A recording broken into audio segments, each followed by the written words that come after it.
गोवंश की रक्षा का दायित्व हम लोगों को प्राप्त है। गोवर्धन मठ, हमारे मठ का नाम ही गोवर्धन मठ है। हमारे पूर्वाचार्य जी ने 72 दिनों तक गोवंश की रक्षा के लिए अनशन किया था।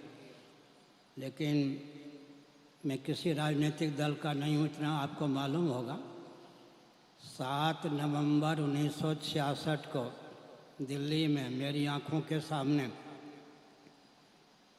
निहत्थे 450 गो भक्तों को गोली से भुनवा दिया गया। लाल किला से लेकर जंतर मंतर तक 10 लाख व्यक्ति आए थे।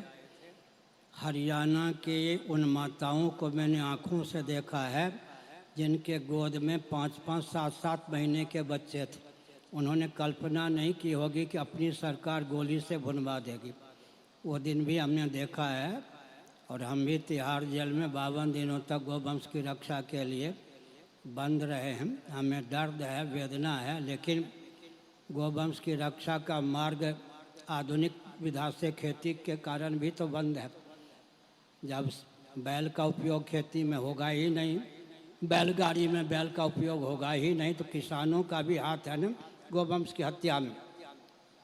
इसलिए आमूलचूल परिवर्तन खेती आदि को लेकर, कृषि आदि को लेकर होने पर ही गोवंश की रक्षा हो सकती है। गोवंश या पंचगव्य के महत्व को समझकर गुण के बल पर गोवंश की रक्षा तो स्वल्प ही होगी।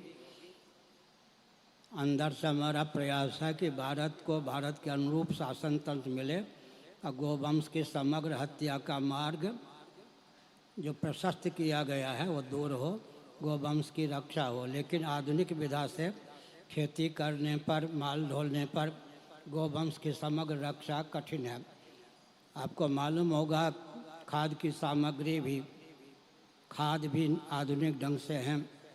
गोवंश का उपयोग उसमें भी नहीं होता, हल जोतने में नहीं होता। आमूलचूल परिवर्तन किए बिना गोवंश की समग्र रक्षा नहीं हो सकती। बीज की रक्षा के लिए प्रयास करना चाहिए।